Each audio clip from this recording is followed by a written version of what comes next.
Bienvenidos a todos los amigos de la Montaña Mágica. Estamos aquí de nuevo, martes, con una grandísima amiga de la librería. Aquí tenemos a Marta Martínez Carro, alma mater y fundadora de Contraescritura, una editorial muy especial por muchísimas cosas. Una de ellas, no tiene distribuidor. Eso es muy importante. No accede a pasar por, digamos, la guillotina, nunca podemos decirlo así, ¿verdad?, de los distribuidores. Eso es algo que desde el minuto cero empezó Marta así y hasta el día de hoy lo sigue llevando con todas sus consecuencias, buenas, malas, eso ya podríamos decirlo, bueno, no lo sé. Yo creo que bien. Yo creo que bien, vamos, directamente al final, una editorial como la tuya funciona estupendamente, bueno, pues teniendo tus librerías en cada ciudad y etcétera. Yo tengo la fortuna de que Marta tuvo el ojo, no sé si bueno o malo, de elegirme a mí. Yo hago todo lo que puedo. Yo hago todo lo que puedo. Bueno, venimos a presentar un libro que se ha puesto ahora a la venta de una manera especial, que es Camino a la Guillotina, que es una recopilación de textos de, y perdonadme por mi francés, ¿lo dices tú? Bueno, a mí seguramente las traductoras también me digan que mal, ¿eh? Venga, dilo tú. Olympe de Gouges. Olympe de Gouges, vale, es que mira, a mí cada vez que digo un nombre extranjero siempre me aterriza por la noche. Yo hay autores de contraescritura que sigo pronunciando mal, ¿eh? Vale. Bueno, todas aquellas personas que no conozcan contraescritura deberéis conocerla, esta editorial, sobre todo por el trabajo que ha hecho Marta. Tenéis su página web, en el link del vídeo vais a tener el enlace. Tiene numerosísimos títulos muy interesantes, muy importantes para leer dentro de la escena actual, por motivos evidentes. No nos queremos meter tampoco en este charco ahora. Meterse en contraescritura, os puedo recomendar los libros de Nico Rost, etc. Bueno, es que nos podríamos poner porque en los últimos... ¿Cuántos años lleva contraescritura? ¿6? ¿5? Pues echaremos 6, estamos 6 en junio. Sí, más o menos somos hermanos de tiempo. Claro, no. Somos de la generación de la misma de quinta. 2015-2016, sí. Oye, es verdad, oye, a lo mejor el día de mañana alguien dice la generación de editoriales y librerías de... Yo no lo descarto, porque hay muy buena cantera. La década de los 10, años, el surgimiento... la cultura de los que resistían, yo creo que es un poco el leitmotiv. Sí, la verdad es que felicidades, Marta, porque felicidades a vosotros, que también habéis abierto una trinchera muy importante en Cartagena y yo creo que en Murcia en general. Sí, bueno, lo de Murcia vamos a dejarlo fuera. Eso ni lo mentes, porque si no empiezan a lloverme algún email y cosas de esas y ya. Vale. Hay bastante anti-feedback se está generando por la situación aquí, ¿no? Vale. Olympe de Gouges, ¿no? Olympe de Gouges. Olympe de Gouges. Bueno, Olympe de Gouges, hacemos la introducción rápida. 1789, para todos aquellos que no lo sepan, pues se produce uno de los grandes hechos de la sociedad occidental, que es la Revolución Francesa. En tanto en cuanto es la primera revolución ilustrada, porque la Revolución Americana no fue tal cual. La Revolución Americana no fue tal cual, fue una guerra de independencia pura y dura. Pero bueno, los estadounidenses le llaman revolución, cuando revolución es quitar de arriba para iniciar algo nuevo, que es lo que se hizo en la Revolución Francesa. La Revolución Americana, lo único que hicieron fue, vete tú que me pongo yo. Eso estamos de acuerdo, ¿verdad? Vale. Empezando por ahí, que estamos dentro de uno de los pilares históricos para entender nuestro mundo, nos encontramos con Olympe, como quieras, Olympe. al final... Olympe.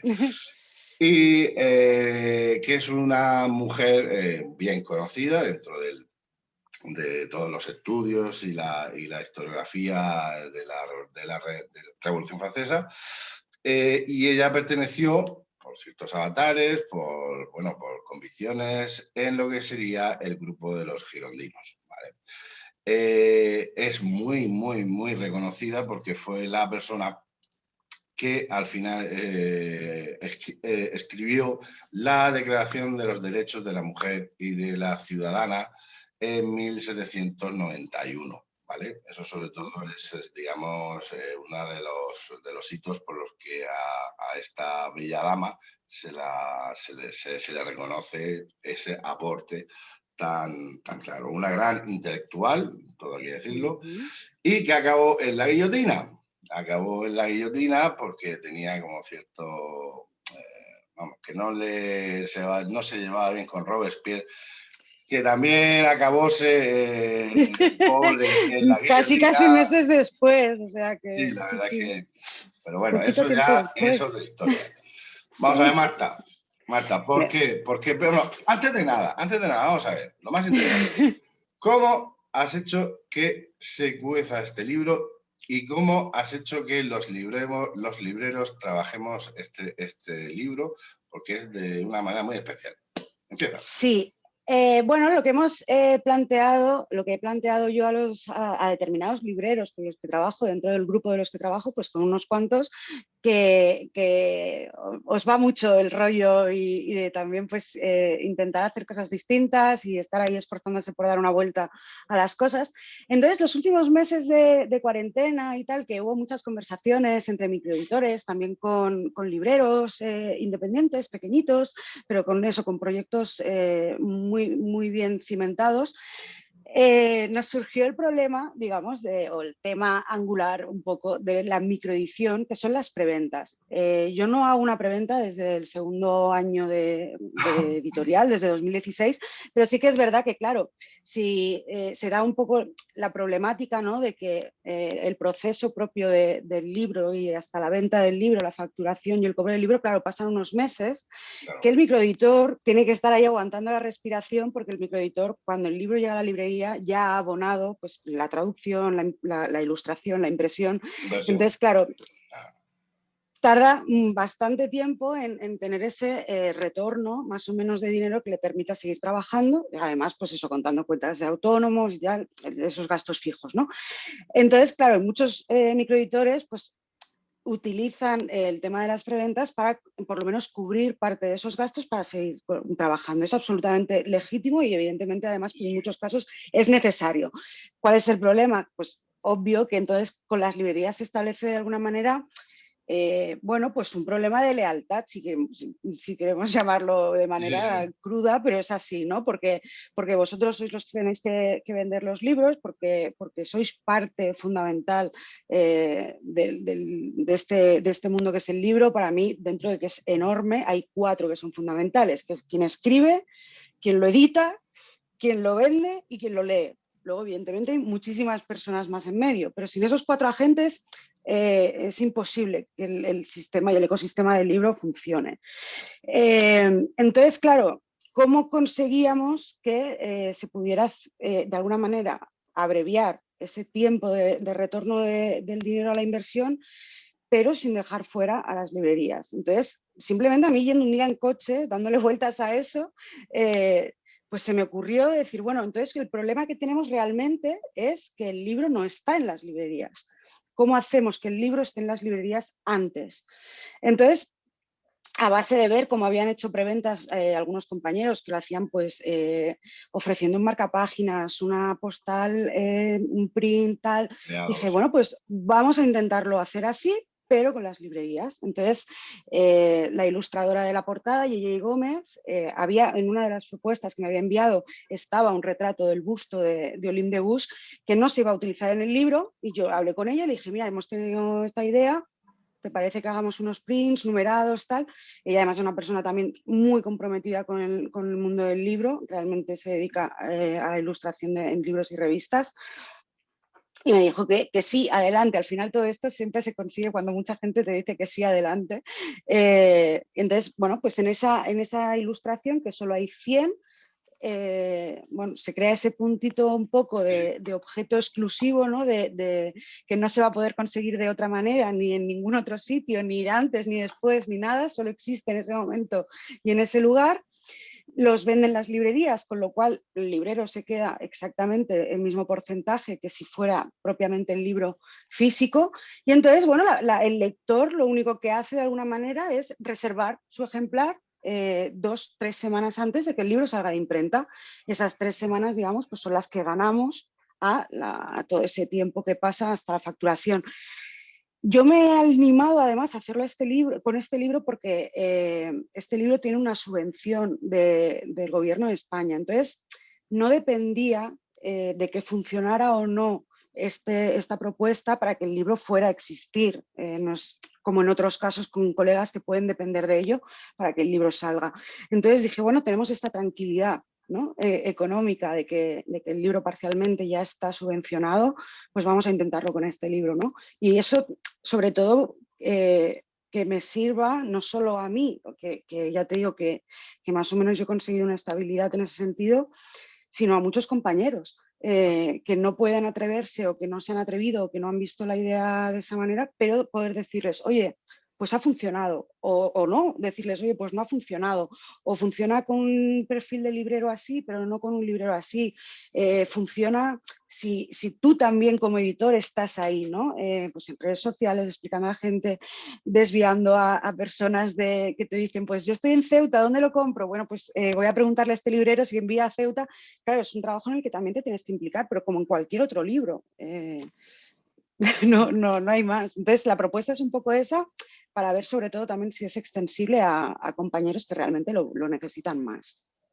Yo ¿Cuál es creo, un poco, un segundito solo, el problema, entre comillas, que nos encontramos sobre todo en los últimos meses con las preventas? Es que si bien es un mecanismo que surge fundamentalmente desde la microedición, se ha ampliado a editoriales que desde la microedición evidentemente entendemos ya como mediana grandes, ¿vale? Que son pues distribuidas por UDL, por Punchas, quiere decir que ya tienen un volumen y un cuerpo como editoriales que están haciendo preventas muchas veces por sus páginas web y claro, de alguna manera desvirtúan lo que es una preventa por necesidad y lo que es una preventa que ya sí que no es que sea desleal, es que es deshonesta absolutamente, porque estableces ese doble discurso de necesito al librero, pero si consigo, aunque sea vender 100 libros por la web, ¿no? Pues eso que dejo de pagarle al librero.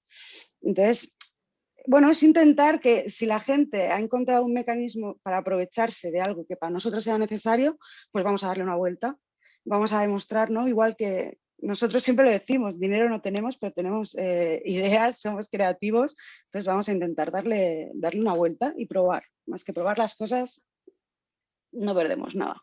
está claro, Marta. Sí, estoy totalmente de acuerdo. Tampoco nos vamos a meter en ese No, charco. no, no. ¿Vale? Yo en esos charcos intento meterme sola para no Todo, salpicar a nadie. todos sabemos quiénes somos cada uno y, Mm. bueno, al fin y al cabo esto es así. Para quien no lo sepa, quien quiera seguir la ferviente actividad de Marta, ella se mueve muchísimo por Twitter. Yo, lamentablemente, es que no doy para más, entonces me he quedado entre Facebook, Instagram, bueno, como se diga. Entonces, ella en Twitter no para. O sea, y si tenéis alguna duda, Marta Yo contesto. os la responde rapidísimamente. Bien, vamos a ver. Preséntanos a Olimpe. Oh, Pues venga. Olimpe tiene una historia personal un poco curiosa y sabe aprovechar curiosamente desde muy, muy jovencita la propia infraestructura legal, diría, del contexto en el que se encuentra. Es hija ilegítima de un caballero, de un marqués que era escritor. Y nace en 1748, con 17 años la casan con un señor de 47, Ella descubre en el matrimonio una cárcel absoluta, sobre todo a nivel personal, a nivel claro. espiritual, no tanto, ¿no? Ella siente que no cabe su espíritu, está como pues eso, encerrado en una institución que no le es natural ni le es propia. Hay que tener en cuenta también mucho lo que comentabas, ¿no? Estamos en un momento de ebullición de la ilustración, de los derechos naturales del hombre, de lo que nos oprime, ¿no? Las estructuras sociales y las estructuras también de Estado. Entonces, claro, eso al final permea mucho en las personas, permea pues, sin conocer y sin tener esos derechos reconocidos, sí que existe esa sensación, ¿no? de decir, bueno, todo esto no es natural, no estoy cómoda en esto, que igual son cosas que hacía unas solas décadas antes no les hubiera pasado, ¿no? Tiene la suerte, y digo la suerte sin que nadie se ofenda, porque ella misma lo escribe de tal manera que cuando lleva un año de casada su marido se muere. Wow. Desgraciadamente su marido se muere. Ella dirá directamente que ha sido un regalo divino. O sea que Hay, cosas, hay, imagínate hay regalos que el Señor, que ya sabemos te ha que venido el por Señor ahí. nos manda de vez en cuando. Y es curioso porque ella, que ya tenía un poco esa chispilla de que incluso creía que como hija de un escritor había en ella algo que la impulsaba a las letras, Sí, decide trasladarse a París. Ella nació en Montauban, que es pues lo que se consideraba en aquel momento las provincias. sí. Y se va a París, donde está su hermana, está en un entorno bastante cercano a la corte, pero se dedica los primeros años sobre todo a la educación de su hijo, al único hijo que ha tenido. Tiene muchísimos pretendientes porque es una mujer extremadamente bella. Habrá muchísimos apelativos por parte de señores de la corte, bueno, cualquier persona que estuviera dispuesta a llevar la contraria a Olympe, tal y como pasará en el siglo XIX, en el siglo XX, Sí. pues será tildada de prostituta, de libertina, absolutamente de todo. Lo que sabemos es que tuvo una relación estable con un señor que realmente no tenemos demasiada idea de que esa relación fuera incluso física, pero sí que le permitió, le dio una especie de estipendio anual con la que ella más o menos trabajaba. Pasado el tiempo de educación de su hijo, unos 5 años o así estuvo, decide que ella, como escritora de espíritu, va a escribir obras de teatro. Las obras de teatro hay que entender que en el siglo XVIII además tienen un estallido brutal, ya Brutal. viene un poco de la época del XVII, Sí, sí, ¿no? sí, sí. Shakespeariana y demás, pero en el XVIII es una eclosión brutal. En París se quintuplican el número de Sí, sí, sí. teatros y es la manera en que Olympe sabe que puede llegar a los analfabetos, que es el porcentaje mayor de la sociedad, ¿no? Era donde el pueblo realmente pues instruía, encontraba pues eso, modelos para seguir, modelos para no seguir, las ideas políticas, los cambios, ¿no? ¿Cuál es el problema que se encuentra Olympe? Básicamente, estamos en un momento en torno a la década de los 80, 1780, en que hay como 3 niveles de censura previos a que una obra llegue a ser representada.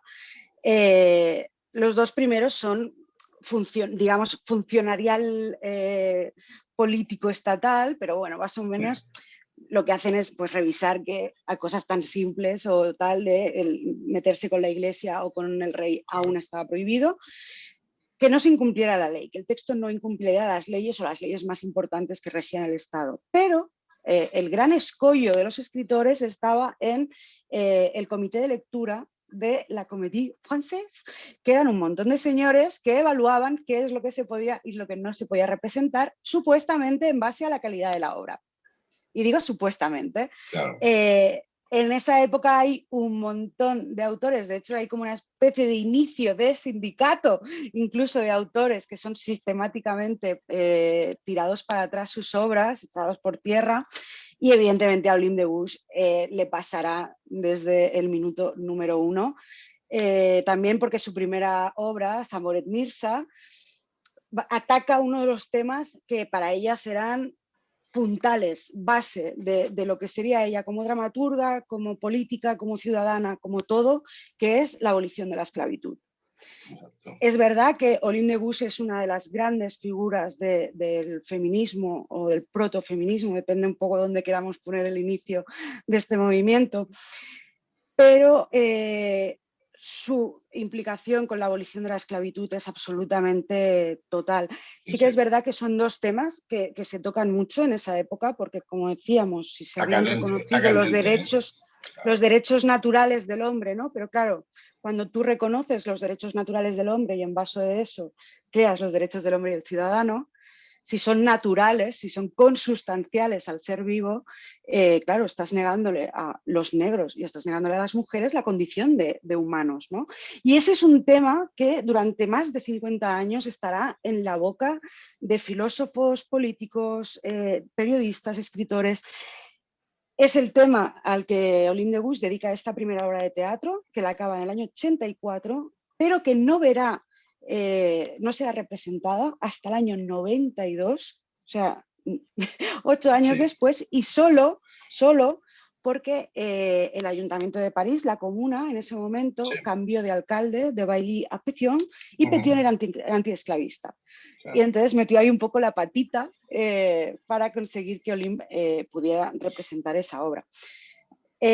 No se sabe muy bien cuántas obras hay de Olympe de Gouges. Eso lo digo de antemano porque, a ver, para mí toda la reunión o no de textos siempre es un fracaso, ¿no? Porque tienes que dejar cosas fuera y hay que tomar muchas decisiones al respecto. Nosotros hemos dejado de lado toda la obra teatral y hemos dejado de lado toda la obra referente a la abolición de la esclavitud. No por un interés, digamos, especial en hacerlo, sino porque preferíamos primero centrarnos en un libro que precisamente, no únicamente, pero precisamente a través de sus llamamientos a las mujeres y también a las interpelaciones que hace a los políticos y periodistas de la época con respecto a lo que están diciendo sobre las mujeres, pero para que ayudara también a vehicular una historia de la Revolución Francesa desde el 89 hasta el 93, que ella acaba en la guillotina. Con lo cual, de alguna manera, veremos textos pues, que van llevándonos a los momentos más importantes de la Revolución Francesa a través de los textos de una mujer. Muy bien. Es un poco la idea que hay tras el libro. Perfecto. Llega 1789. Entonces viene el gran momento, donde una persona que no conozca a Olympe, ¿dónde la situamos? En el espectro tan... Estamos hablando de 1789. No se ha decapitado a una rey, que nadie se confunda, que hay gente que se le va... No yo se ha decapitado al rey, ¿vale? Yo la primera, yo en eso quiero aclarar bastante que a mí me ha gustado mucho trabajar este libro porque realmente, en base a los conocimientos previos, escolares, universitarios, yo tenía como bastante, ¿no? Igual metida por muchas las películas así, que era, bueno, la gente toma la Bastilla, ¿no? Cogen al rey, lo decapitan y ya pues se empiezan, ¿no? Y ya de repente llega Napoleón. Y la verdad es que ha sido absolutamente fascinante. Claro. Además es que he estado pues con este libro muchos meses. O sea, he estado 8 meses en que solo he estado estudiando, leyendo y trabajando para que, sobre todo para entenderlo yo, para luego poder también explicarlo, ¿no? Me encanta, me estás transmitiendo esa energía de haber descubierto algo que no conocías, que sí, es tan necesario. La verdad es que sí, y lo disfruto un montón, muchísimo. Además es que te digo, dentro de los libros de contraescritura hasta el momento, que pues, se mueven más entre finales del XIX, mitad del siglo XX, para mí ha sido un reto, por eso, ¿no? Porque la idea preconcebida era que esto era mucho más fácil, mucho más simple, y la verdad es que no, la propia evolución, ¿no? Desde los estados generales, en que hay 3 grandes grupos, ¿no? La nobleza, el clero, el tercer estado, vale, pero empiezas a mirar el tercer estado y dices, vale, pero todos estos, en realidad, pues hay abates, hay, ¿no? Entonces dices, ¿pero dónde están los obreros? y una cosa, por ejemplo, que yo hice fue examinar todas y cada una de las diferentes cámaras que salieron representativas de todo ese periodo. Sí. En el año 92, hasta 1792, es decir, llevamos 3 años de revolución, no hubo 2 personas obreras Sí, en el arco parlamentario. Entonces, claro, eso también te ayuda a explicar muy bien hay qué que estamos entenderlo. diciendo cuando decimos quiénes Claro, son esos representantes, claro. ¿no?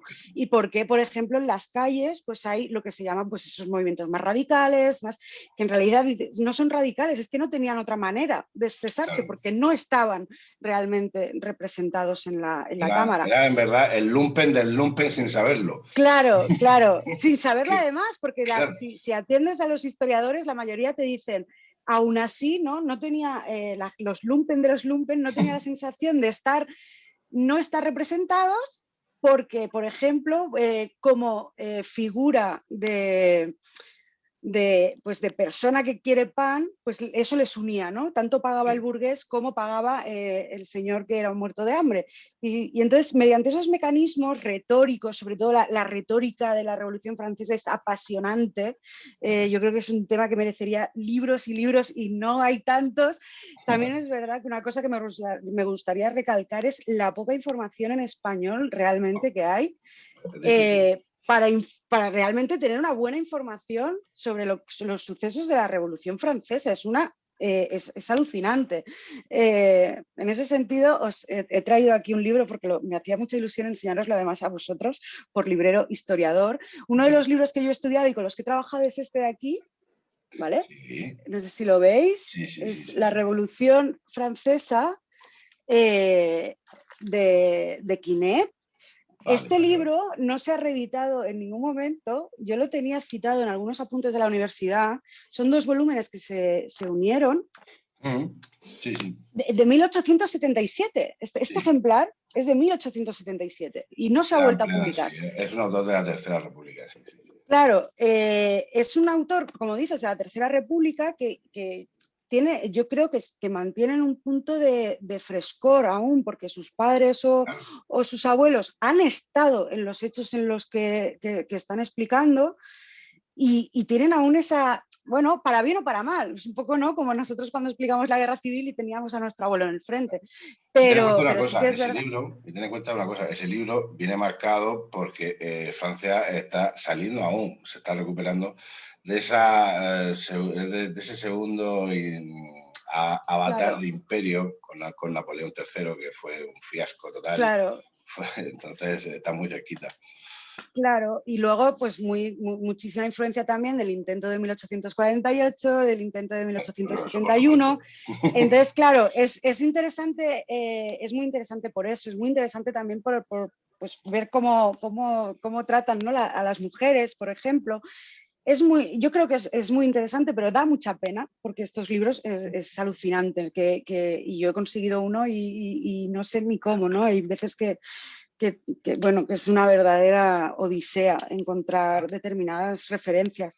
Hemos estado buscando muchísimo en Francia en esta ocasión, claro. Claro. Luego también revisando mucha información de los propios archivos de la Asamblea Legislativa, de la Constitucional.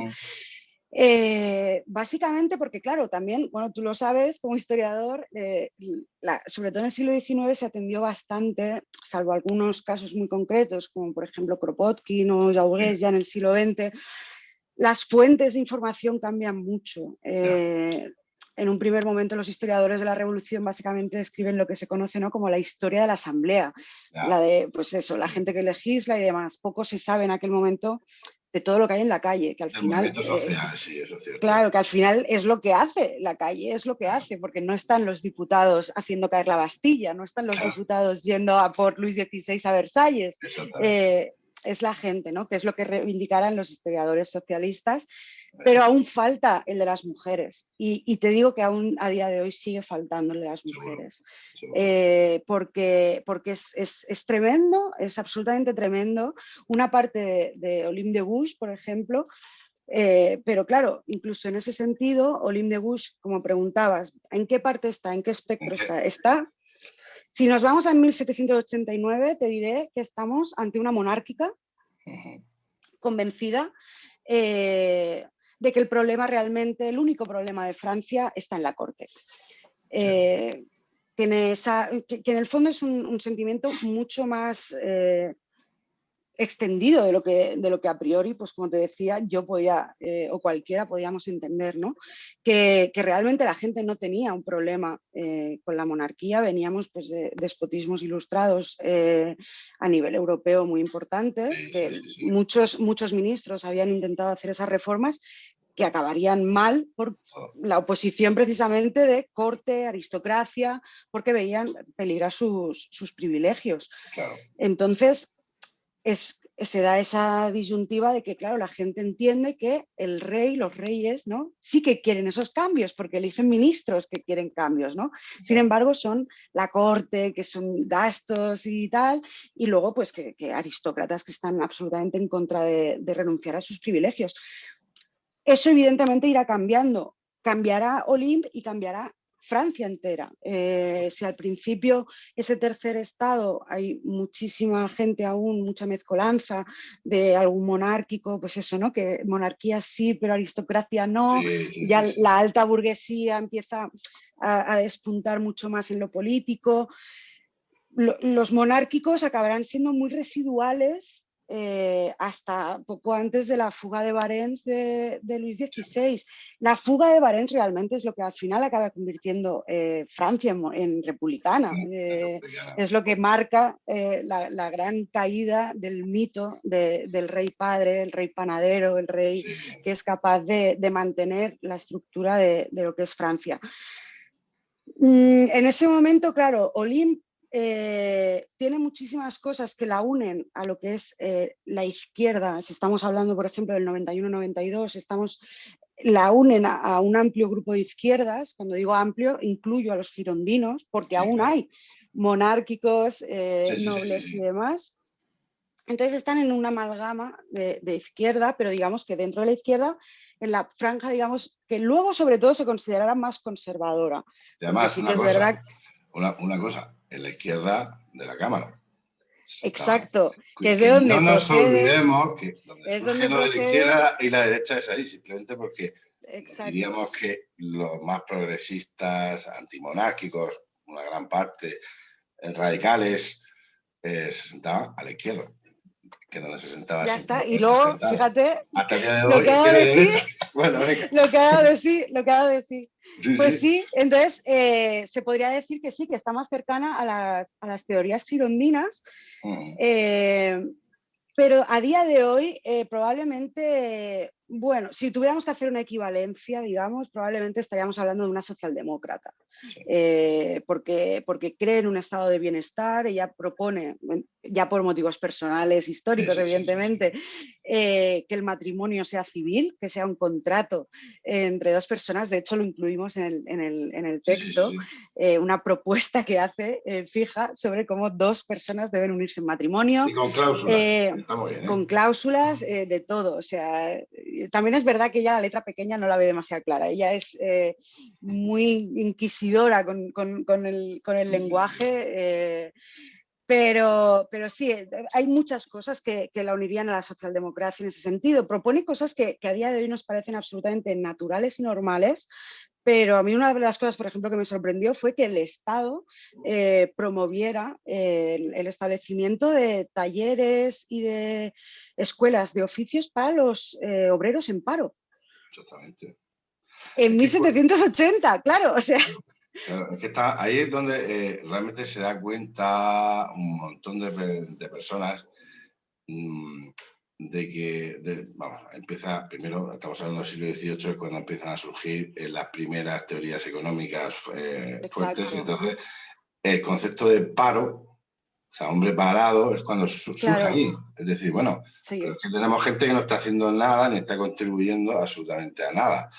Es que es un proceso muy interesante el de la Revolución Francesa. Es muy interesante que incluso... Por todo lo que aporta al resto de nuestro concepto como A mundo. nivel terminológico, además, a nivel de palabras, yo creo que es un momento que nosotros, yo por ejemplo, que desconfío siempre mucho, luego están evidentemente los traductores con los que trabajo, que son todos unos cracks, porque a mí, por ejemplo, me chirriaba mucho que en los textos aparecía la palabra obrero, aparecía la palabra anarquía, que yo, pues lo mismo, ¿no? Sí, Tengo muy asociado ya al siglo XIX. Decía, claro. ¿cómo puede ser que estemos en el siglo XVIII hablando de anarquía, de obreros? Entonces, claro, ellos sí que te sacan las referencias. Claro, porque tú piensas, bueno, la revolución industrial en Reino Unido ya sí que tiene un ritmo importante, pero en Francia aún está dando sus primeros pasos. Sí. Entonces, como la figura del obrero de fábrica con hollín, pues En claro, la Francia en ese tenemos más momento asimilada. prácticamente no existe. No Claro, existe. no existe. Entonces, Existe pues la sin plebe. embargo, claro, Sí. pero sin embargo, terminológicamente hablando, precisamente por los textos que vamos encontrando, sí que existe esa idea, ¿no? Ese principio que tú comentabas, esas primeras estudios, esa Sí. primera tal, que dices, está cambiando el lenguaje, está cambiando la Claro. sociedad. Y eso es muy interesante en esta época, a mí me parece apasionante y forma parte de lo muchísimo que yo he aprendido. Como curiosidad, y para que veas también un poco lo raro que yo trabajo, ¿eh? A mí había algunos acontecimientos en los que, por ejemplo, decían, pues el Club de los Cordeliers, ¿no? Que parten de una manifestación desde su club y van hasta no sé dónde, y por el camino acaban no sé cuántos muertos. Yo me imprimí varios mapas de París de la época y fui haciendo líneas de color función de esos días, ¿no? Que marcaba, porque decía, bueno, ¿cómo es posible, ¿no? Que una manifestación, pues, siendo además todos hemos ido a manifestaciones, ¿no? De una manera u otra o de tal. Entonces dices, ¿cómo se te puede ir de las manos una manifestación como para salir, tal y como dicen algunas personas, pacíficamente de un club y acabar en las puertas del Palacio de las Tullerías y cargándose a todo lo que encuentran por delante? Entonces dices, pero, o sea, qué burrada, ¿no? O sea, ¿cómo puede ser? Claro, cuando empiezas a hacer cábalas de un poco cómo es el París de ese momento, incluso te diría a nivel de olores. Yo me acordaba mucho del perfume, por ejemplo, del libro del perfume. Y entonces me imaginaba cómo olía, me imaginaba la falta de luz en determinados puntos por determinadas estructuras, como la Conserjería, la Bastilla en su momento y tal. En París y no Y tenía nada que ver con el de ahora. nada que ver, nada que ver. Y entonces ves a un montón de gente, claro, la distancia caminando realmente es muy larga. Lo calculas ahora porque comparas eso con Google Maps y dices, ¿cómo llegar? Tal, no sé qué. Y dices, claro, en un contexto de eso, ¿no? De revuelta social, de enfado, de prisa, incluso, ¿no? En algunos momentos, como por ejemplo justo antes de las matanzas del Campo de Marte. Fueron horas, es que todo iba de horas, ¿no? El hacer una manifestación, no, tal. Claro, entonces Dios, claro, si ves a un montón de gente yendo a la otra punta de la ciudad a hablar con los jacobinos, a ver si se firma o no una petición, si se mantiene o no la manifestación, qué está haciendo el rey, si se... calculas esa tensión, lo metes en ese contexto, las diferentes facciones ya que hay en la calle y entonces lo entiendes. Pero yo, por ejemplo, hasta que no cojo ese mapa, empiezo a mirar pues con lupa literalmente, ¿no? Y entonces veo, vale, pues debieron ir por Voy a aquí, poner eso una matrícula de honor, Marta. no, Esto es lo que hay que hacer, por Dios. yo creo que es necesario, porque claro, si no ves esa distancia, ¿no? Y dices, vale, estos son 5 kilómetros. Una persona 5 kilómetros la hace en una hora, es un paseo, pero claro, si lleva 5.000 personas detrás y todos vamos, diciéndolo muy mal, pero todos vamos unga y nos Pueden vamos pasar muchas calentando, cosas nos por el vamos medio. engorilando. Claro, todo el mundo cuando estamos con más gente nos engorilamos, sí es normal, ¿no? Y cuando ya llevas un tiempo, pues determinados acontecimientos, evidentemente, acaban como acaban. También creo que es una época muy interesante para atacar algunos asuntos que hoy se tratan. A mí, por ejemplo, solo a modo de ejemplo, no voy a entrar en esos berenjenales, ya lo sabes, pero cuando, por ejemplo, hay una manifestación y se acaban quemando 2 containers, ¿no? Y todo el mundo, ¡guau! Es que los containers, no sé qué. Bueno, se destruyó la Bastilla, señores, y nadie pidió permiso para destruir la Bastilla. Y a día de hoy nadie pone en duda la importancia, ¿no?, de que esas miles de personas fueran y destruyeran la Bastilla. No estoy comparando en absoluto, ¿no? Pero sí que al final es la esencia, ¿no? Que al final realmente lo que nos dice la historia contemporánea es que si consigues la victoria, entre comillas, te van a perdonar todo lo que destruyas. Sí, ¿no? eso El problema es no ganar, porque sí, entonces claro, sí que te claro. van a condenar por todo lo que destruyas, ¿no? Bueno, Pero eso es el eterno debate de los historiadores y bueno, tampoco vamos a entrar ahí. No sé. es un tema muy interesante. Ahí en Francia hablábamos fuera de cámara, todos los años hay siempre el capítulo del revisionismo de la Revolución Francesa. Ya le he dicho a Marta que yo hace años que abandoné porque es que el no yo es un rum eterno en Francia Sí. y bueno, yo creo que ya me empapé mucho de la Revolución Francesa durante bastantes años. Pero sigamos con Olimpo, que sí que es verdad que siguiendo con el tema que he dicho, es verdad, y una cosa que tú has dicho, no se le da aquí en España realmente la importancia que tuvo a la Revolución Francesa de nuestro querido país No. vecino. Yo digo que aquí, cuando se empezaron a llegar las noticias, evidentemente, es obvio que las noticias llegaban pues, cuando tenían que llegar, evidentemente.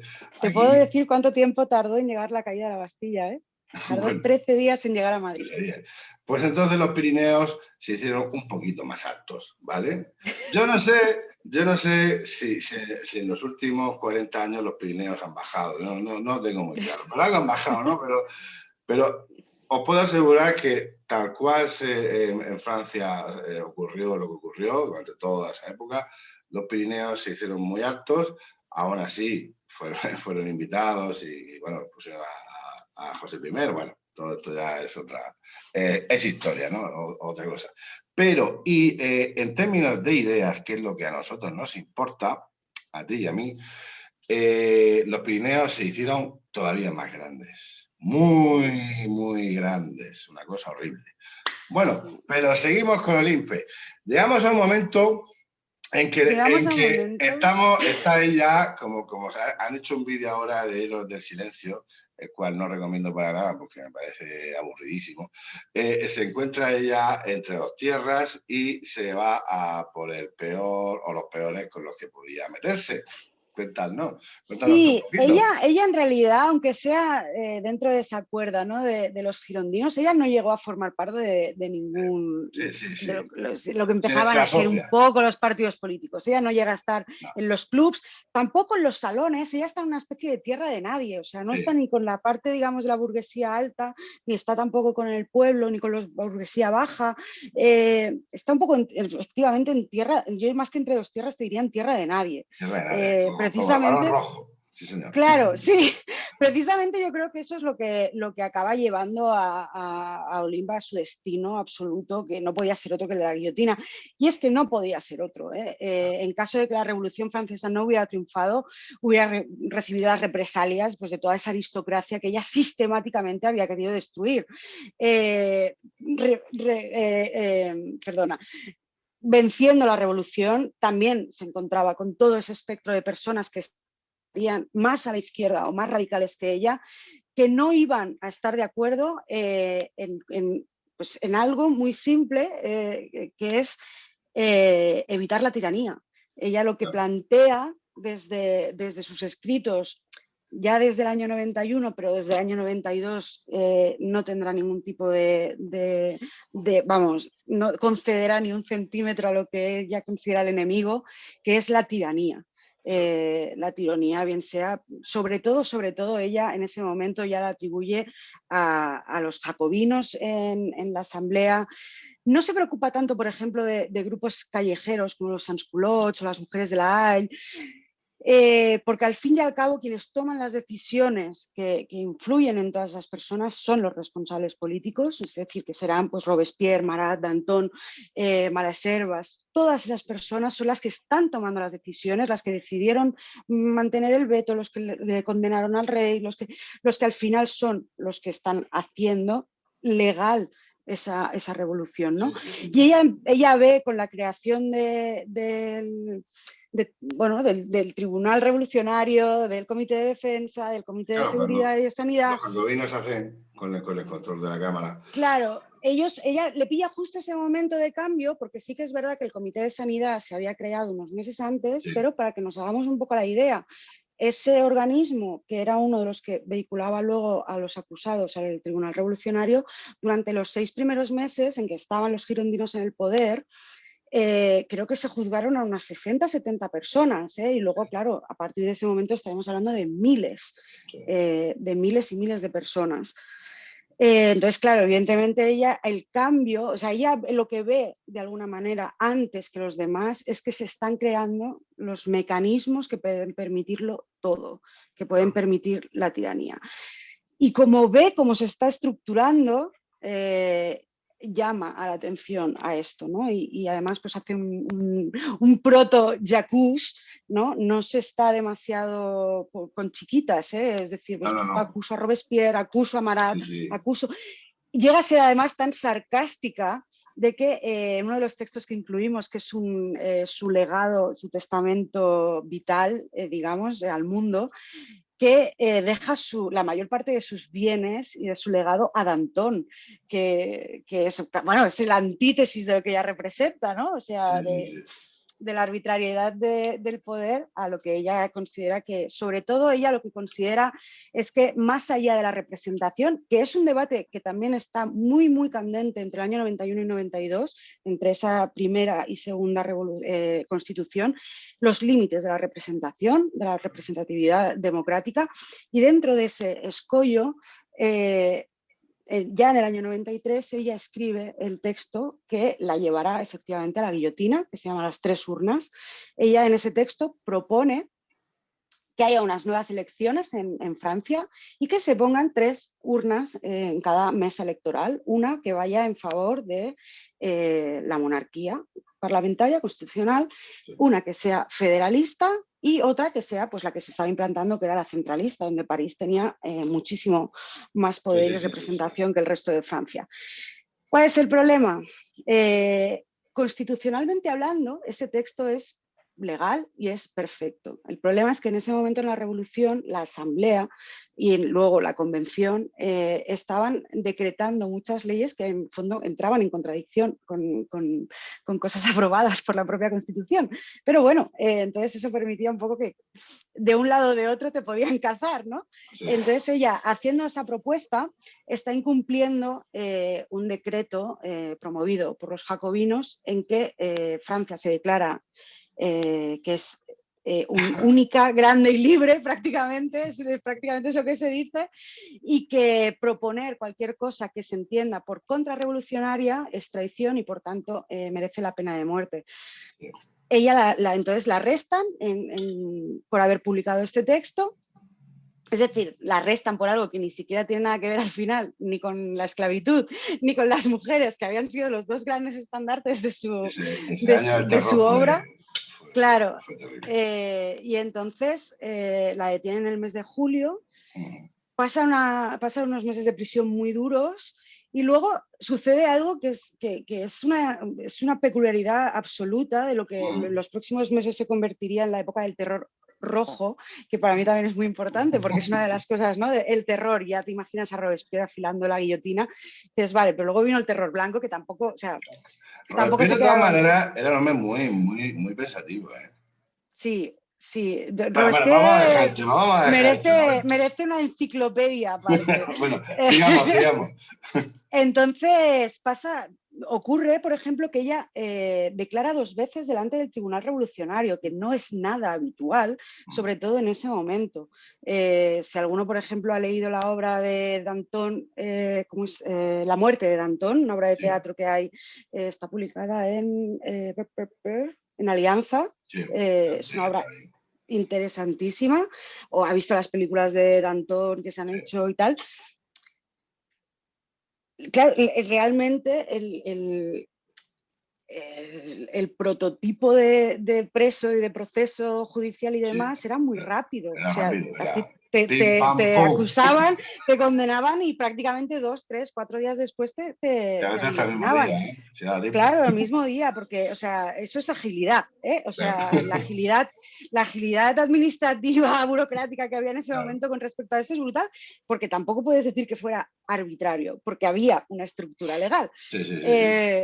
Entonces, claro, no estamos hablando pues de genocidios en ese sentido, ni de leyes marciales, es decir, se ajustaba a ley.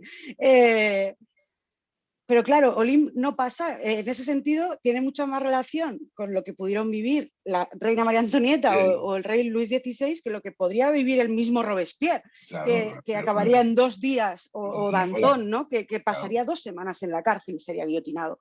Entonces resulta un poco extraño, es como si al ser de las primeras mujeres detenidas, que eso también es una peculiaridad, porque los hombres sí que había mucha facilidad para apresar y condenar a los hombres, pero no a las mujeres. A las mujeres se les seguía teniendo mucho respeto como madres. Se las entendía que eran, pues eso, las productoras de la vida y además las encargadas de la educación, incluso te diría que revolucionaria. El privado y el público, porque decían, ahora con la revolución necesitamos madres que eduquen en los valores revolucionarios, ¿no? De los ciudadanos del mañana. Exacto. Pero claro, se está pidiendo una doble mujer que sea pues perfecta en la vida privada, que sea útil al Estado en la esfera pública, pero que no nos pida nada. Claro, por supuesto. Y ese es el gran problema que tendrán con Olympe de Gouges con respecto a esto. No es la única, sí que bueno, hacer este libro, como comentaba, a mí me ha dado para conocer a un abanico inmenso de mujeres que hicieron propuestas buenísimas en la Asamblea Nacional, que la tomaron por asalto muchas veces, que estaban también en las gradas públicas tejiendo, porque de las tejedoras se ha hablado mucho, de las que había en la Plaza de la República, ¿no? Mientras se guillotinaba, que la gente decía que estaba tan aburrida que siempre había un montón de mujeres tejiendo, pero también estaban en la Asamblea, en las gradas, dando bastante por saco, todo hay que decirlo, porque hay muchas amonestaciones de no dejar, de los presidentes de la Cámara, que no dejaban que continuaran los discursos, que decían, usted es un impresentable, cállate, eso no lo aceptamos. Entonces, claro, es muy curioso porque tenemos un montón de mujeres que ejercen la ciudadanía, pero no son ciudadanas. Entonces, realmente, al final, ellas encuentran los resquicios entre la roca, digamos, para hacer colar sus raíces. El gran problema siempre es la contrarrevolución que siempre viene detrás de un proceso como este, ¿no? Que sepulta, claro. Y entonces en procesos como por ejemplo el del feminismo, claro, lo que nos acaba demostrando es que ese muro que establece siempre la contrarrevolución normalmente hace que tengas que partir de nuevo, ¿no? Que tengas que empezar a convencer de nuevo a toda la población, incluso te diría que peor, porque en ese momento en que había pues eso, unos principios de la Ilustración y demás, no faltaban filósofos ni políticos que entendieran que los derechos naturales también eran los derechos de la mujer. Está Condorcet, von Hippel... ¿Qué ocurre en ese sentido? Que luego, por ejemplo, si leemos la historia de la Revolución Francesa a día de hoy, cuando se hablan, ¿no?, de los precedentes y tal, en cuanto a las ideas ilustradas y los filósofos, siempre pues, se menciona Montesquieu, Voltaire, la Santísima Rousseau. Trinidad, vamos.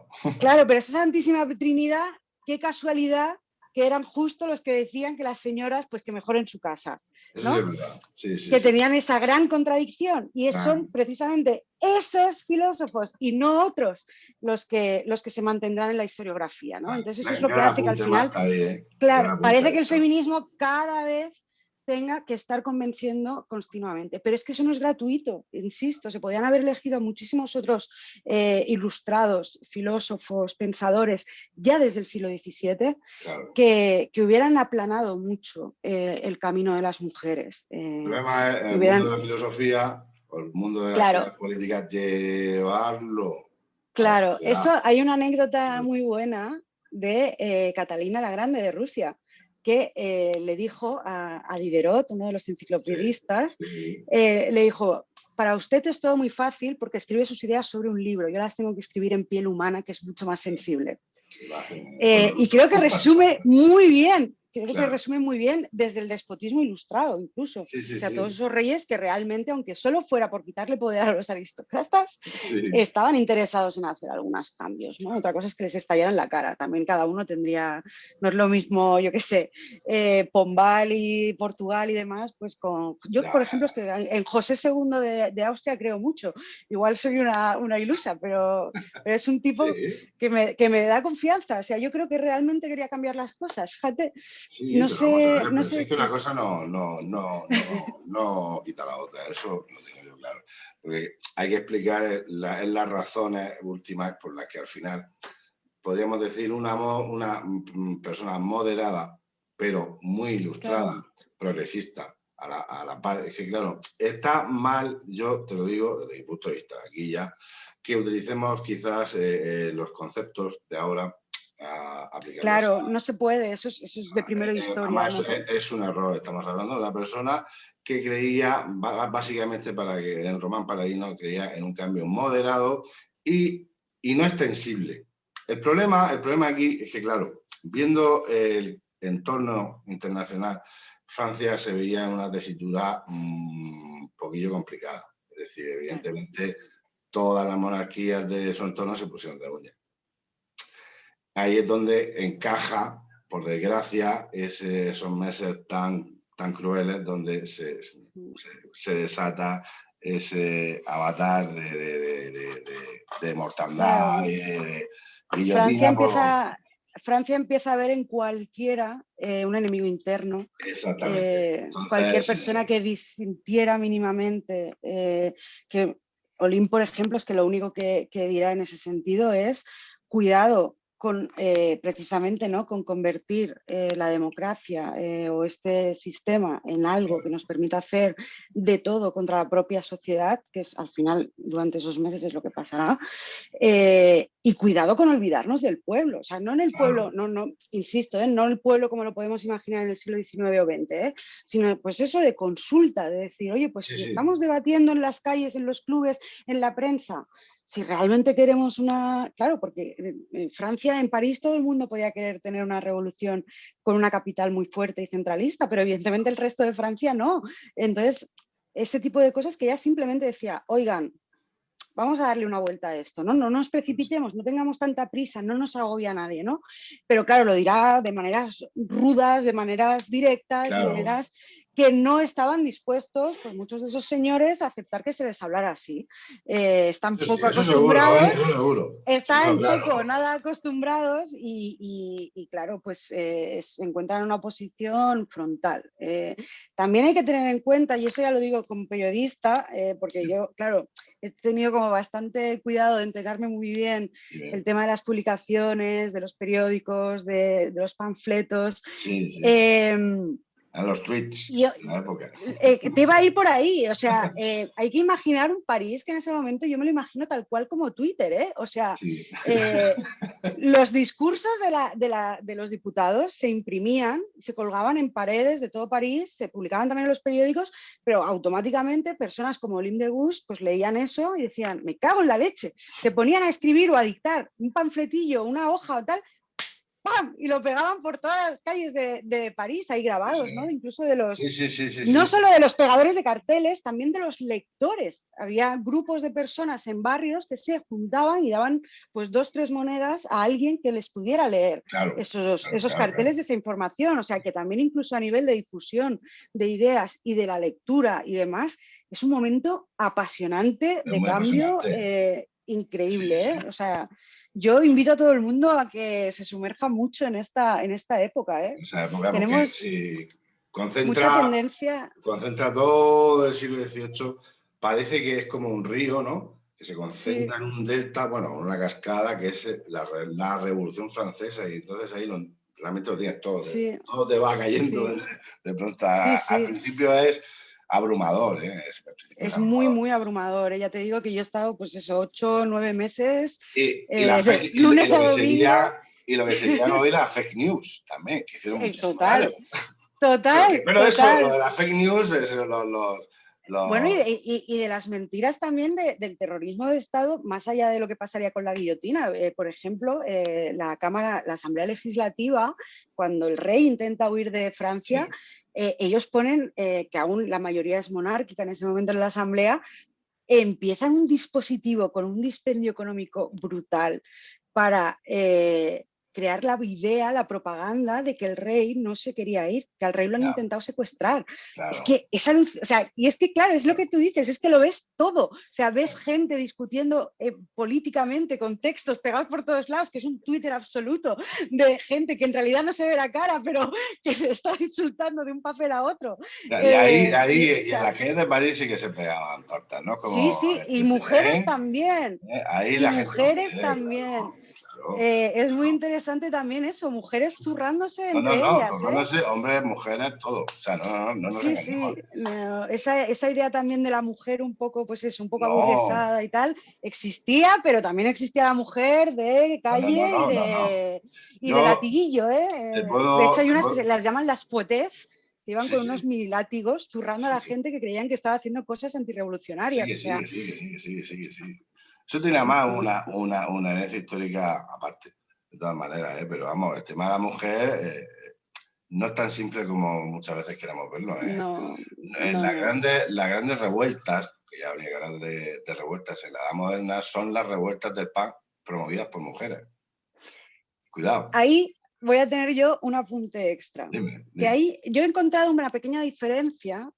Si, por ejemplo, las revueltas que hubo por el PAN años anteriores, inmediatamente anteriores, la guerra de las harinas y tal, pero las jaqueguís, por ejemplo, ¿no? de los siglos previos, yo encuentro una gran diferencia, que es la conciencia de la mujer política. Es decir, cuando en Francia hay hambruna, hay revueltas en el campo, sí las hay, pero no se produce una revolución, no llega, no excede la revuelta.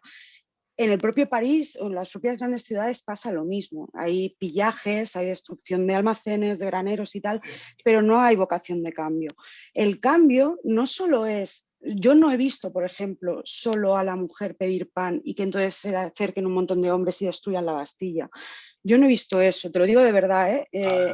Yo he visto, de hecho, repasé, esto va a sonar muy friki, ¿eh? Pero tú ya sabes que yo soy un poco rara.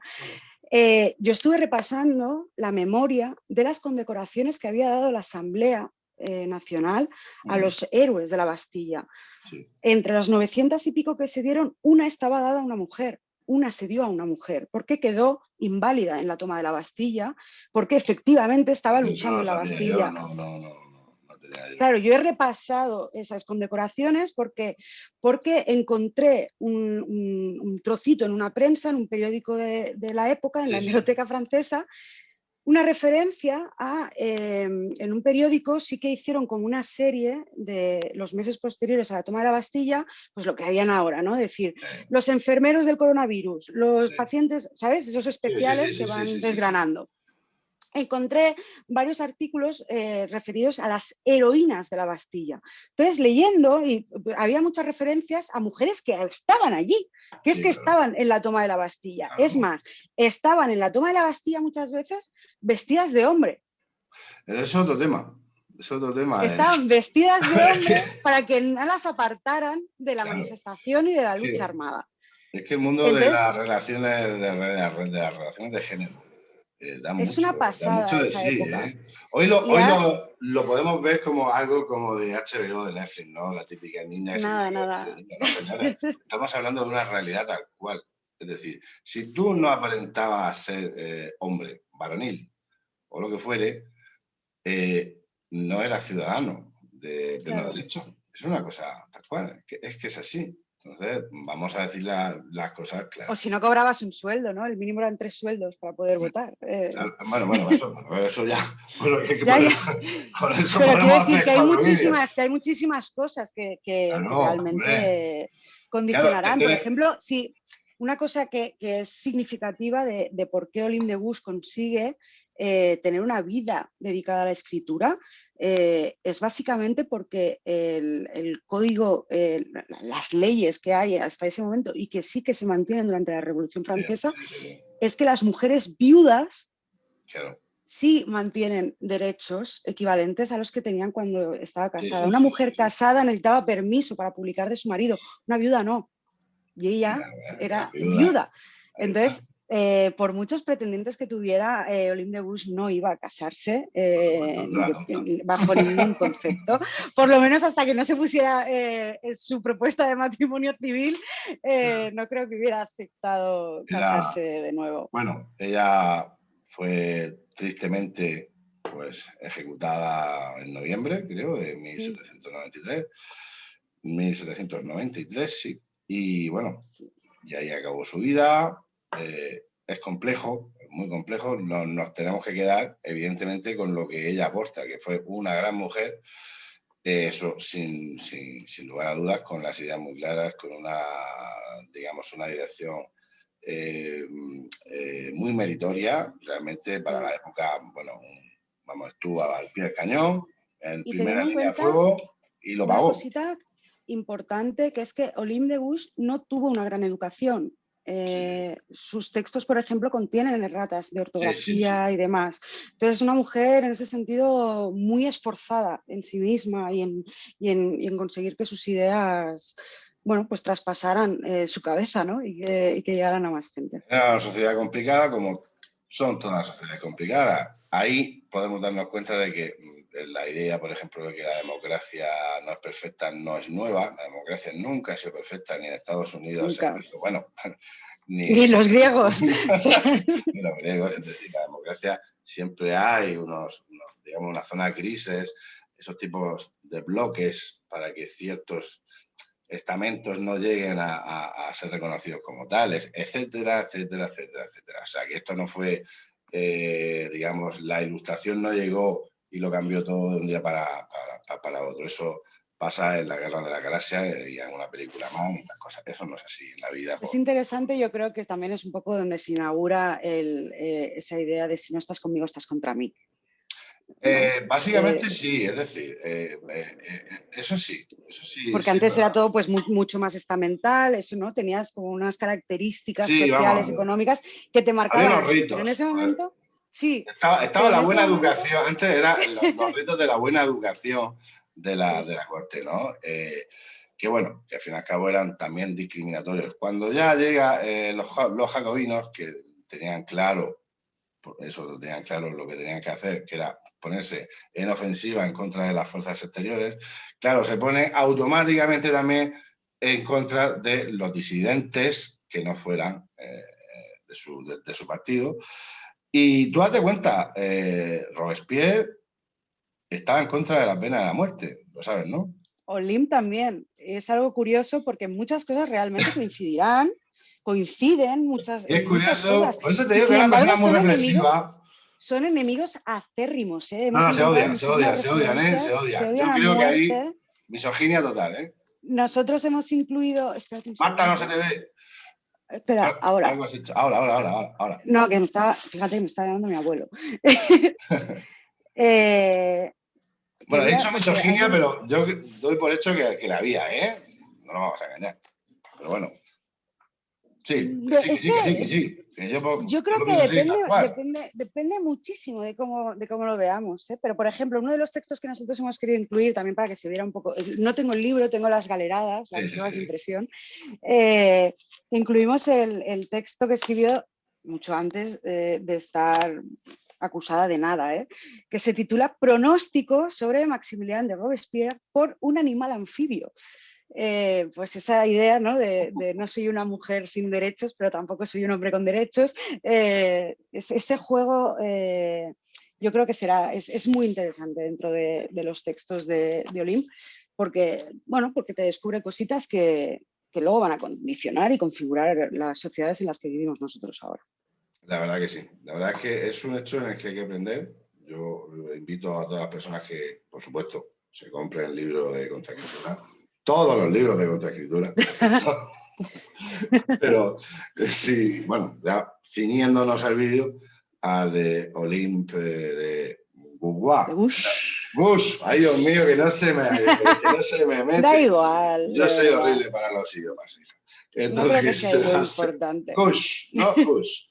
como Bush, pero Bush. No, era una broma de mal gusto, por Dios. Entonces, comprárselo e sumergirse en muy buenos historiadores, investigar.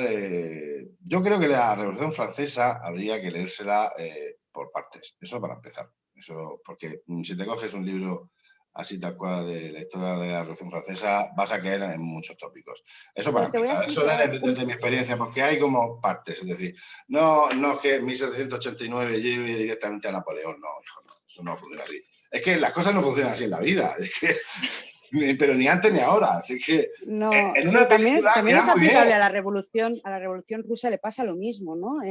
Sí. Quedamos por supuesto también, ¿no? Que llegan, Claro. cogen, matan a... No es así, ¿no?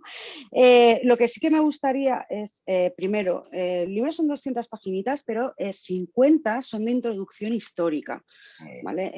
Hemos trabajado, sobre todo Nuria, en un texto que permitiera, pues como a mí, partiendo de la editora como lectora cero, Muy bien, de y tener eso es los imprescindible. mecanismos, de tener esos mecanismos que permitan a la gente leer el libro, pero además entendiendo, ¿no? Que primero que hay mucha gente que puede ya saber eso y que luego también las lecturas se pueden prolongar en el tiempo, Claro. mira, por ejemplo que es la sentencia de muerte, ¿no? Antes de cada artículo va justo lo que estaba pasando o lo que había pasado inmediatamente antes, claro. ¿vale? Para que la persona que esté leyendo sea consciente, ¿no? ¿Qué ha pasado justo antes de que esta señora escribiera este título? Pues que el 17 de enero condenaron a muerte a Luis XVI, ¿no? Claro. En este caso es cortito, pero que hay otros que pues pasan más tiempo, entonces pasan muchas más cosas. Es que hay algunos que están corregidos, pero bueno. Luego, por ejemplo, está este del final en que explicamos justo lo que pasa después de ser guillotinada. De hecho, bueno, una de las últimas cosas es que prohibieron los clubes femeninos. Sí. Que eso también es interesante, ¿no? Porque, sí, sí. porque se he dicho que había algo de misoginia. Mucha y muy vinculada a los hechos. Sí, es verdad. La marcha de las mujeres sobre Versalles, por ejemplo, en 1789, claro, eso fue a principios de octubre, el 5 o 6 de octubre. Sí. El 27 de ese mes, la Asamblea Nacional prohíbe las reuniones de más de 20 personas. Cuando una de las últimas veces en que las mujeres vuelven a tomar la asamblea directamente, como si nosotros entráramos en el Congreso y lo tomáramos por asalto, no, espera, que no podemos hacerlo ni desde fuera. Pongamos que sí, que entramos en el hemiciclo y decimos, a ver, señores, piensen esto y tenemos esto que decir. Cuando llegó un momento en que eso ya había pasado varias veces, se prohibió a las mujeres entrar en las tribunas públicas. Sistemáticamente, la revolución, cada vez que las mujeres ejercieron derechos aún no reconocidos, pero que entendían que les eran naturales, fueron reprimidas con leyes y decretos que iban a neutralizar la idea de una mujer política. Y aquí es donde entra el valor de Olimpe, porque estamos ante una persona, como he dicho antes, que se puso en primera línea de batalla, en unos momentos donde la Ilustración obviaba la figura de la mujer. Eso es así, no nos engañemos. O sea, eso es así porque los procesos históricos no van al ritmo que nosotros queremos que vayan. Entonces, y menos si lo estamos viendo desde el futuro, desde nuestro presente. Claro. Entonces, hay que ser conscientes, hay que decir las cosas como son. La Ilustración y las revoluciones que se fueron dando, sobre todo después de la Revolución Francesa, aún mantuvieron esa, digamos, especie de misoginia intelectual, porque es que no hay otra cosa, no hay otra manera de expresarlo. Claro, al final es una cuestión de privilegios siempre, ¿no? Primero se les quitaron los privilegios a la aristocracia y al rey, ¿no? Que es un poco como lo plantean ellas desde un principio. Es más, ellas no lo plantean, es curioso porque sí que es verdad que en el siglo XIX ya las mujeres empezarían a plantear, pues como Flora Tristán y muchísimas otras ya planteaban que querían la igualdad de derechos. Estas mujeres en el 18 no hacen el llamamiento de esa manera. El llamamiento que ellas hacen es que les han robado sus derechos, que ellas no quieren la igualdad, ellas quieren que les devuelvan lo suyo. Exactamente. Que si como seres humanos tienen los es un mismos derechos, es un punto muy importante. Que marca la diferencia de una manera radicalmente absoluta.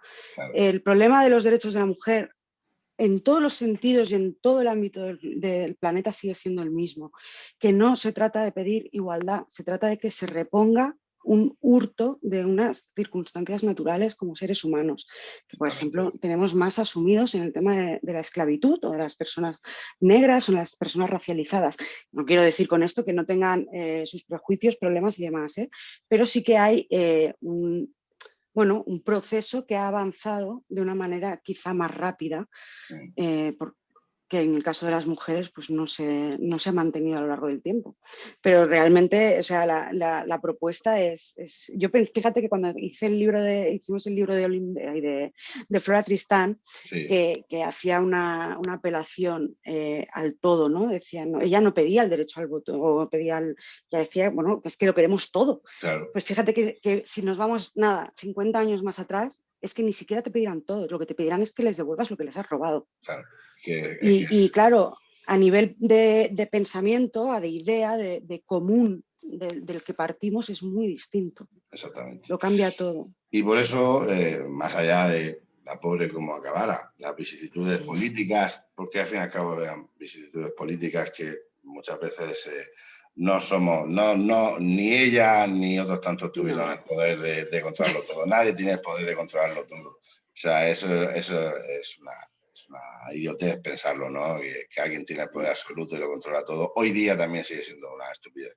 Entonces, básicamente lo que nos tenemos que quedar es con el aporte de Olimp y de todas aquellas mujeres que siguieron durante todo el siglo XIX luchando generación tras generación, aquellas valientes mujeres, y que en el siglo XX siguieron, y en el siglo XXI aún seguimos porque a pesar de que, bueno, sigue habiendo personas que no lo entienden.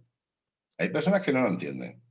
Yo en mi librería, para que lo sepas, Marta, y con esto ya terminamos, aún tengo que soportar que me entre una señora y, bueno, a lo mejor no sabe, a lo mejor por el pelo largo, a lo mejor se cree que soy, no sé, que parezco a Cayetano o algo, yo qué sé. Y me dice, hijo mío, es que yo esto de las manifestaciones de las mujeres yo no lo entiendo, pero ¿qué están pidiendo? Y yo la miro diciendo, ay, Dios. Claro, ¿qué hago yo? Pues me callo. Claro, es que es muy difícil. También hay que entender que también, pues lo que decíamos, venimos de donde venimos, las contrarrevoluciones, o sea, una señora que se ha educado en el tardofranquismo incluso, o sea, no... según qué zonas, claro, es que al final somos resultado de nuestros propios contextos. Claro, una señora que se ha educado en Barcelona en los años 70 no tendrá nada que ver con una que sea en una aldea de Castilla, por decir algo, no tendrá nada que ver. Y es comprensible. El problema es lo que te decía, ¿no? Que el agotamiento que supone saber que vienes ya porque evidentemente tú no estabas en el siglo XVIII, pero sí que hay, yo a veces siento cierto cansancio histórico, ¿no? Es decir, ese peso ¿cómo puede intelectual y de ser sangre que hay. que sigamos intentando decir y que todo el mundo entienda? Hay que seguir con esa lucha, Marta, y hay que seguir con muchas otras. Pero es eso, que hay muchas veces que parece un poco agotador, pero bueno, siempre hay que quedarse con lo bueno, que yo creo que seguimos y que la base es buena y que cada uno desde su ámbito puede aportar mucho. Yo creo que es un muy buen momento en que se están aportando cosas muy interesantes, además. Bueno, Marta, y seguiremos, porque hemos descubierto muchas personas y muchas mujeres interesantes que ya estamos traduciendo. Anda, bueno, pues ya no, pero eso ya será... Estando en 2022. Mayo, no. 2022. 2022. Ah, yo te iba a decir para después del verano. No, este año está muy lleno ya. Volvemos al fascismo puro y duro. Vale, bueno, nada. Volvemos, sí, no, porque... Y una sorpresa para ti que te gustará, que habrá un poemario. Calla, no me lo creo. ¿De quién? No te lo cuento, eso son cosas que se van... Pero bueno, ya te lo contaré. Vamos a jugar a quién es quién. Que no. ¿Está vivo o está muerto? Está muerto. Hombre o mujer. Está vivo, está muerto. Hombre, no lo conoces. Ya te digo yo que no lo vas a conocer. Ya, pero hombre o mujer. Pero es que yo soy muy... Hombre. ¿Hombre? Sí. Bueno, no te voy a preguntar más, porque si no se me va a ir la vida. Te vas a estar todo el día dándole a la pelota. Todo el día no, un mes, sí. Soy muy obsesivo yo para esas cosas, ¿eh? Yo creo que te va a gustar. No me digas más, venga, déjalo. Ya, pero ¿eso para cuándo? ¿Para 2022? No, eso llegará antes. Ah, entonces bien, entonces me pone contento. Sí. Yo creo que te va a gustar, el resto del año te va a gustar mucho. Este año en general te va a gustar mucho porque es el primer libro del año, estamos en mayo, pero es el primer que publicamos Sí, este año. eso te va, sí, bueno, vale. Pero bueno, sí, yo encantado, vamos, sí, yo cada vez que, ya sabéis, estoy ahí, yo encantadísimo. Lo que Yo pasa es muy que, claro, llevo agradecida, un que ritmo sé cómo nos cuidas, lo sé muy bien. Ya lo sé. Bueno, Marta, ¿qué te va a decir? Te quiero un montón. Ojalá nos podamos ver tranquilamente por una vez, porque siempre que nos hemos visto pasa algo. y bueno, ¿qué te va a decir? Ojalá la próxima vez que nos veamos nos tenemos una cita. Nos abrazaremos, una estaremos casera. todos vacunados y todos bien. Todos vacunados, bueno. No me hagas hablar de las vacunas. Yo soy pro vacuna, cuidado. Yo le digo a la gente que se vacune. El problema es cómo se están haciendo las vacunas. Bueno. Es otra cosa. Pero es otro vídeo. Tenemos tantas cosas de las que hablar tú y yo, Vicente. Así que, bueno, Marta, guapa. Muchísimas gracias. Un que beso os quiero gigante. Un montón y que volveremos a la montaña. Te queremos un montón, ya lo sabes, Cartagena, ¿vale? Bueno, chica, guapa. Beso.